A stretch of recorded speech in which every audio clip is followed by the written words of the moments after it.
Okay, I know it seems weird, but um, this is for you. This is your chair right there. Just sit down and listen to this talk. So this is the before I shave talk. Alrighty. Just want to encourage you. We all have gifts. We all have a God-given gift that's in us, and for reasons of our sometimes insecurity, hurts, issues of upbringing, or maybe people who didn't recognize the gifts in us, we sit on the gift. And I've had a little talk on that before. We don't pursue the gift. We don't purpose to go forth and try and achieve something with that gift. So that's you right there at the chair. Listen, I'm talking to you. I encourage you to stop listening to those voices in your head. Stop listening to the negativity of the things that you've heard in your life growing up, that you can't, that you don't know, that you're not good enough, that things you tell yourself, and start listening to that little small voice inside of you saying you can achieve it, you can dream it, you can achieve it, you can purpose it, you can pursue it, it can come to pass. And so I encourage you, what is the thing that's in your heart that you've desired to do, maybe even from a little child? What was that dream you said you were going to accomplish? What was that thing? Was it writing a book? Did you always have a character already in your head?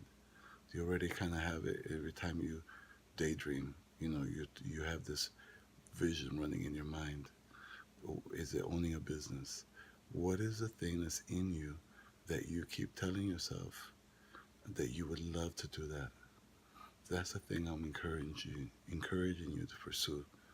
Write down your vision. It's a powerful thing to go from your thought to writing it down, be it on doing it on your phone or writing it down on paper. There is some power in that. And once you've written it down, then begin to make the steps towards making that come to pass. Um, the the biggest step is bringing it into existence. But it starts off with writing it down. The more obedience you have towards your purpose and towards your calling and towards your gifting, the more opportunity will come, the more everything will begin to line up. So I encourage you. Um, one of my giftings is writing, and so I made it a point to do that, and I've written a handful of books.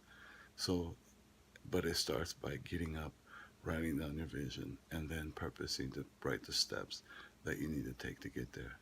So I encourage you to start writing down your vision, right, and then begin to write down those steps, and then begin to take action steps so that you can get towards that thing that you have been longing for, that thing that you have been desiring to accomplish.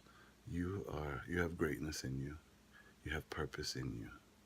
And I encourage you, no matter how hard it's been, no matter how many times you felt like you failed, no matter how many times you've tried and have not succeeded, or how many times other people will say it won't work, you won't succeed, you won't be able to do it.